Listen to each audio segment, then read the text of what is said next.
Savez-vous qu'en Afrique, il y a près de 59 millions d'orphelins? Et à Kolda, beaucoup d'enfants se retrouvent sans père, sans mère, sans toit, livrés à eux-mêmes. Certains dorment dehors, d'autres survivent avec très peu, privés de nourriture, d'éducation et de soins. Leur avenir semble brisé avant même d'avoir commencé.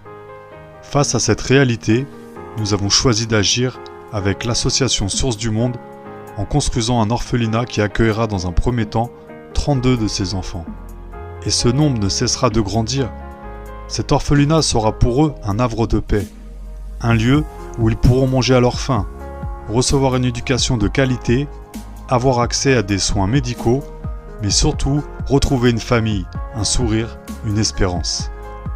Grâce à la générosité de nombreux donateurs, nous avons déjà franchi une étape importante. La première phase de la construction est presque terminée.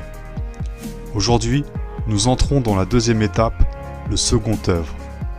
Aménager les dortoirs où les enfants pourront enfin dormir dans un vrai lit, construire une cantine pour des repas équilibrés, mettre en place des salles de classe pour leur offrir une vraie éducation, prévoir une infirmerie pour leur santé et leur bien-être.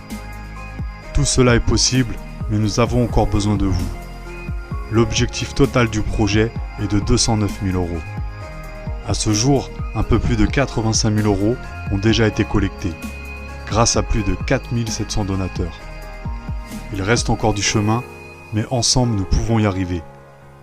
Je veux vous rappeler ceci. Chaque don, petit ou grand, change une vie.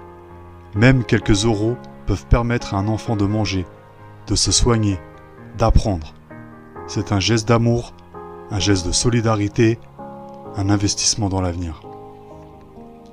Alors je vous invite à participer selon vos moyens, mais aussi à partager ce projet autour de vous, à vos amis, vos familles, vos collègues, parce que chaque personne qui entend parler de cette œuvre peut devenir un maillon de cette grande chaîne de générosité.